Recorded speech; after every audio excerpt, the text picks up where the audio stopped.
So we're talking about Edgewater Park. This park is located at 3731 West Mukilteo Boulevard, just to the east of Edgewater Bridge.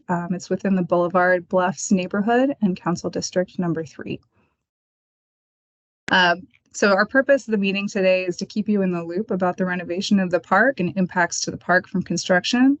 I'm going to share updates from the project. I'm going to share the site plans with you. I'm also going to be able to answer questions and hear any feedback that you might have about the project.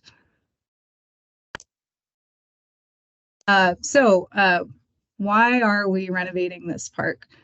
Well, we've done some site inventory studies and found that some of the existing equipment at the park, for example, the sport court surfaces and the play equipment, are at the end of the service life. There will also be impacts to the field and play area at the west side of the park from the Edgewater Bridge Replacement Project. So when that's all done, we're going to have some repair work to do on the park, and this is a great opportunity to renovate the park and improve some of the conditions. So we're looking to develop new park amenities, relocate amenities out of the right-of-way, improve accessibility of a park for users of all ages, and create a more unified space with enhanced landscaping and a net gain of tree canopy.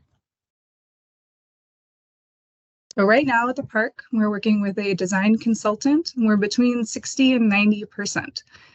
So that means that we've incorporated comment from previous public meetings into the design.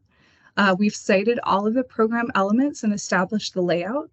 We're working on stormwater design, the drainage plan. We're refining the grading plan right now and developing plans for landscape materials and site furnishings. So I'll share the site plan next. So this is a plan for the completed renovation of the park. We're at 60% right now, so a few things might shift a little bit, but this is overall how the park will look.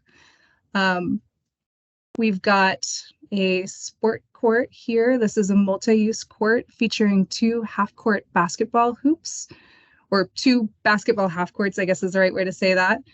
Striping for 2 pickleball courts and striping for 1 tennis ball court. We have a renovated play area. A lot of times people see this green and blue here in the play area and ask me if it's a water feature. And I hate to disappoint you, but it's not. It's blue colored play turf. So if you've visited our current playground, the surfacing is engineered wood fiber. It's like that wood chip stuff.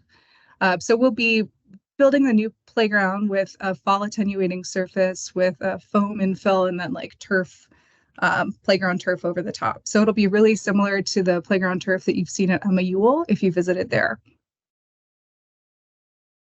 We will be retaining the existing shade structure and benches and that decorative walkway currently at the park, and we'll be kind of readapting that to be a seating area adjacent to the playground.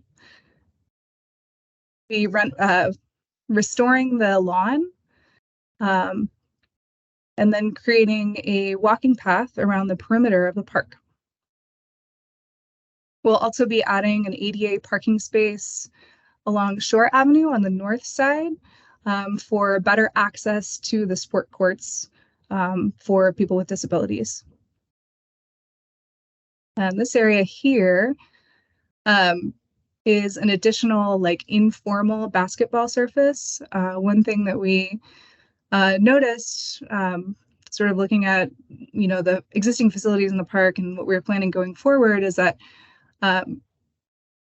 we do have basketball as a separate surface, so we'd like to retain that function. So we have a separate basketball surface here. So you can play on a half court, or you can just practice free throws if the court is busy. This is a view of the site plan in the context of the neighborhood. Just gives you an idea of how these elements will be situated relative to the surrounding streets and houses. So this just talks over the amenities in greater detail. So we'll have 1 tennis court, 2 pickleball courts, 2 basketball half courts, a parallel ADA parking stall and ramp and grading, fencing, and landscape around the court developed in phase 1 of construction. And then in phase 2 construction, we'll move ahead with the development of the play area that includes the play surfacing, the 2 to 5-year-old and 5 to 12-year-old equipment, artistic and nature play features, and refreshing that shade structure and benches. In the second phase of construction, we'll also be developing that informal basketball goal, the walking path, restoring the play lawn, and finishing out the landscaping and the fencing.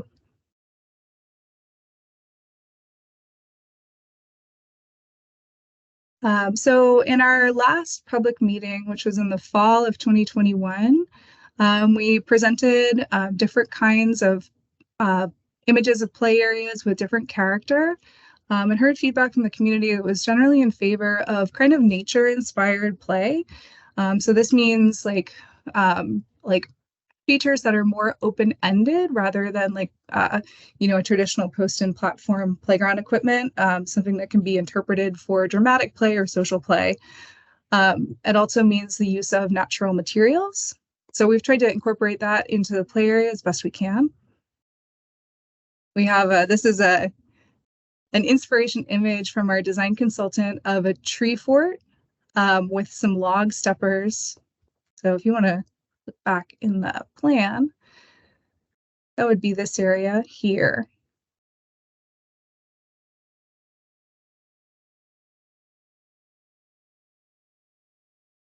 These are some images in greater detail showing what is planned for the play area. So here's an acacia, or is it? It's locust. It's locust wood. This is a locust wood play set for 2 to 5-year-olds, as well as this placemaking feature, this boat, log steppers. These are some of the features that we have like for younger children.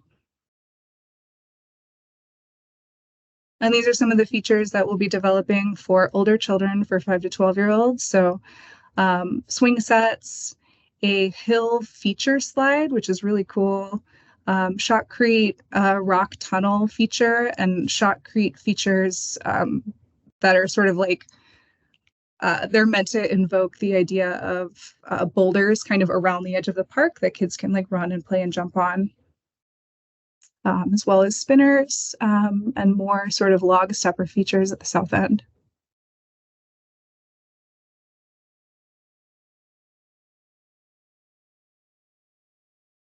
I just wanted to go back to the site plan and context here before we move into our next section talking about the landscaping.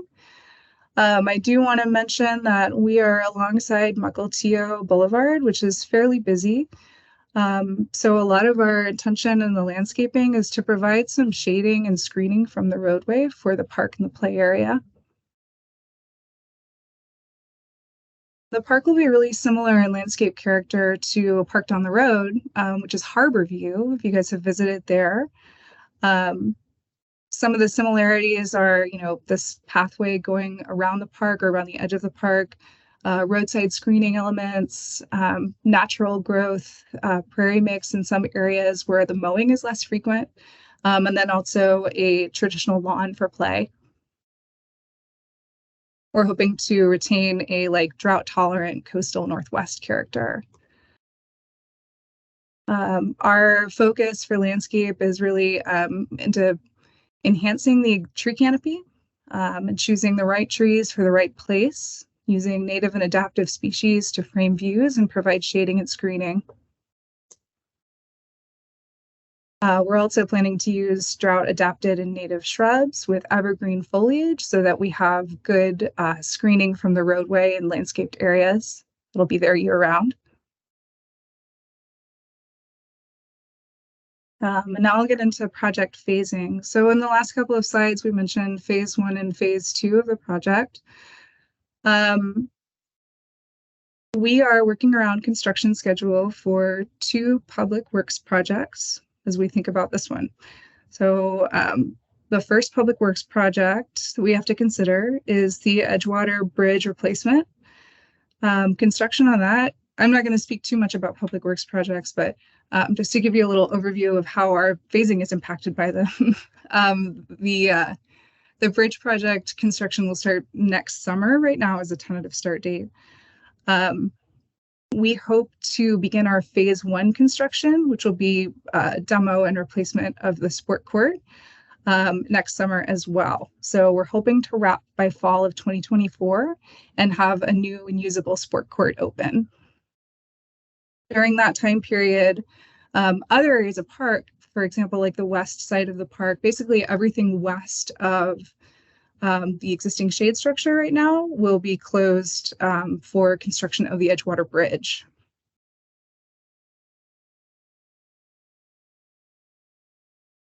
So summer 2024, we're looking at park closure and then hopefully reopening the sport court for use at the end of 2024.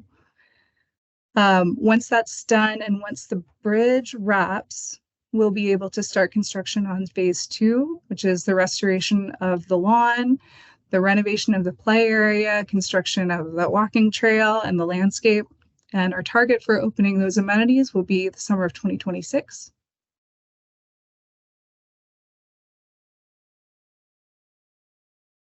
So this is our phase 2 construction. We're in design and permitting phase right now, and we'll be doing that through the beginning of next year.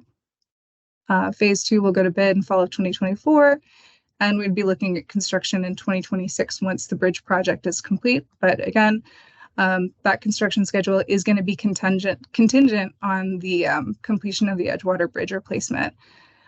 Some areas, a small area of the west side of the park, will continue to be impacted by construction of lift station number 15, roughly through 2026 as well. For more information on both of those projects, you can consult the Everett Public Works project information websites that can describe in detail how lift station 15 and the Edgewater Bridge replacement will affect the park, as well as traffic flows in the neighborhood. And for more information about this project, you can view our website on the Everett Parks Renovation Project page. My email is here and Corey's is here as well. So feel free to email us if you have any questions about park closures or schedules or just what's going on. And that is the end of my slideshow. I'd be happy to take questions now. Yeah, I think I just want to say thank you for putting the work into this as a resident of this area for 9 years now. The parks needed some attention, so we're really glad that it's getting it. So thank you on behalf of our kids. And I think the plan looks great. The only comment was given to me by my daughter was make sure they keep the swings, and it looks like you're planning on doing that. So very happy to hear that. It looks beautiful. Great work. Thank you.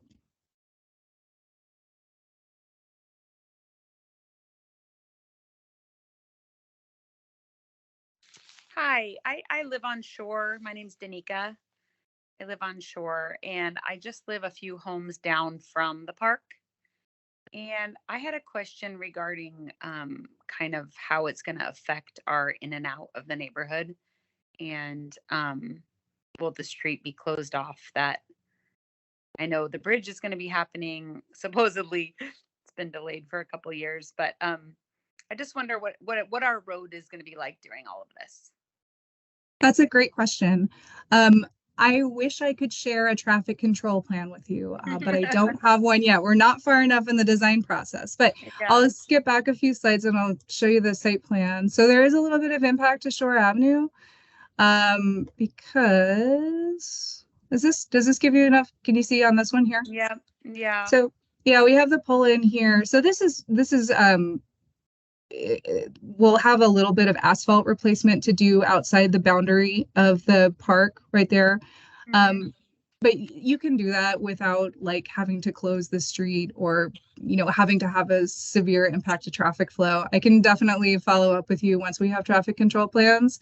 That'll be something that will go out to the neighborhood, but I wouldn't expect, at least from the park project, a significant impact to circulation on Shore Avenue. We would try to avoid that.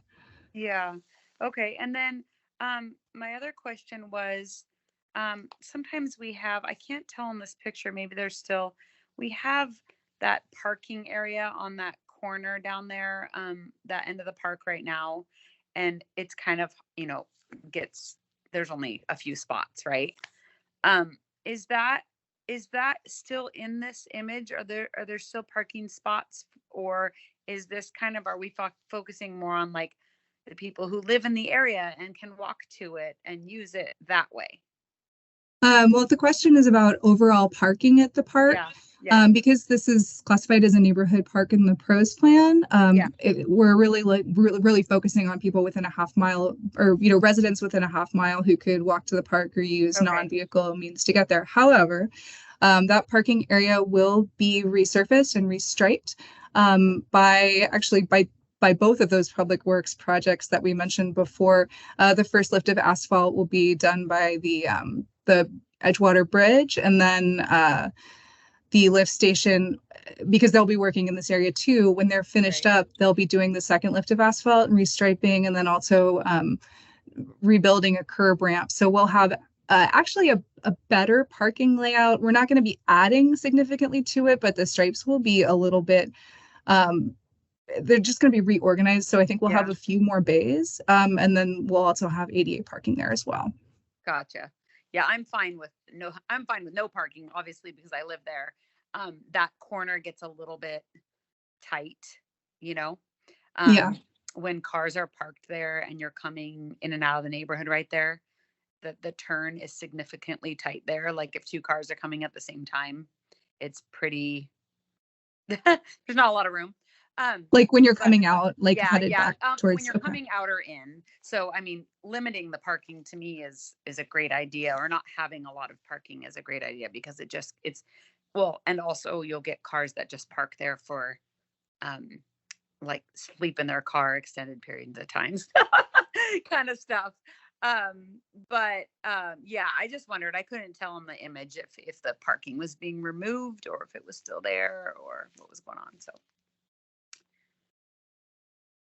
Right on. So yeah, parking will be restored and okay, available probably at the end of 2026. gotcha. Thank you. You're welcome.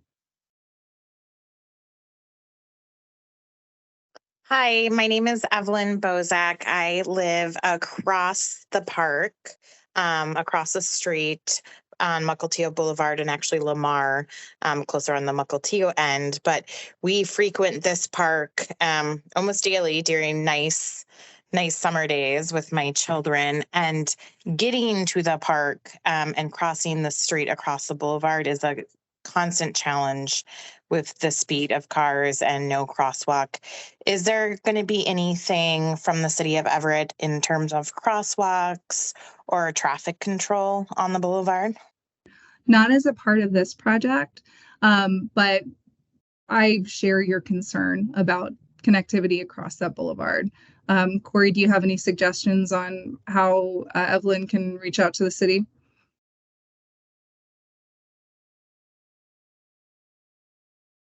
You're muted again. Sorry about that. I try to keep it muted so I don't have any background noise, and then always forget to unmute. I don't, let me get you the right email and the right contact, and I will, would you mind putting your email in and name into the chat, and then we'll be able to get back to you, or if you want to do it now, that's good as well, but I can find out the information and share that with you as soon as possible. I do want to That'd be touch great. on, since you mentioned connectivity coming across Mukilteo Boulevard from the other side of the street. I do want to mention connectivity into the park. We did consider that. It looks like in the plan, I know it looks like we don't have a good entrance to the boulevard going this way. We do have an easement here that we have to maintain for another party to access the basement of the commercial property next door. This will remain gravel, and we will create an informal path linking the walking path with that easement, so that there will be a way for pedestrians to walk down the street here and get in. It's just, it doesn't create, we're trying to stay away from creating a formal entrance at that corner there. Got it. Okay. Thank you.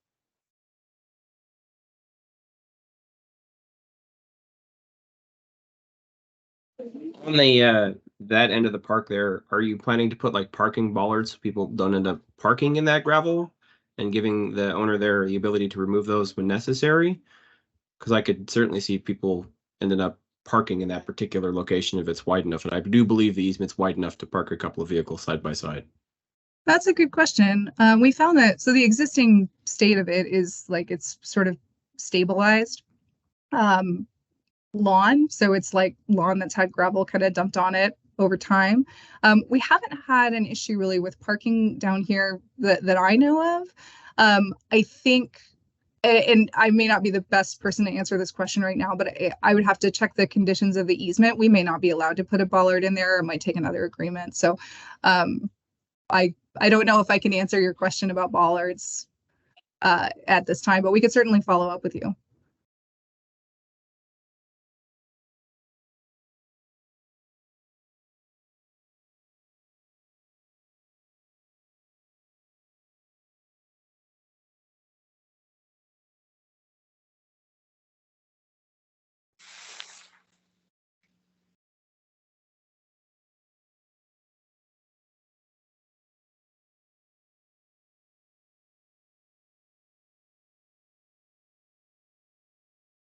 Okay. Any other questions or comments before we conclude this meeting? I have a question. This is Danica again, just from Shore. It looks like I might have missed the beginning of the meeting.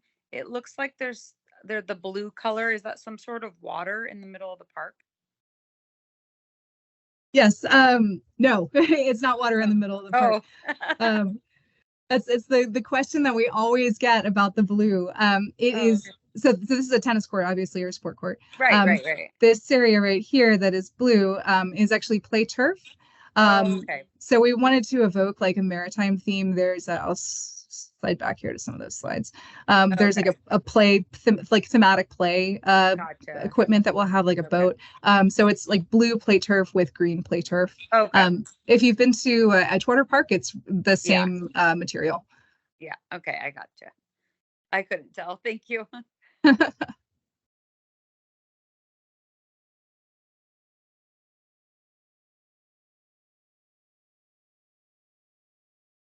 Okay, well, thank you again for joining us tonight. We really appreciate you participating in this process. We're really excited for this new project. I know it's been long coming, and we're really looking forward to this. And Kat's done a lot of great work to get us to this point, and we're looking forward to bringing it home. And again, if you have any questions at all, please feel free to contact either Kat or myself. And for a couple of the questions that came up, we'll be following up. Evie, I believe it's Evie. Thank you for providing your email address, and we'll get back to you. And again, appreciate you for coming. Thank you.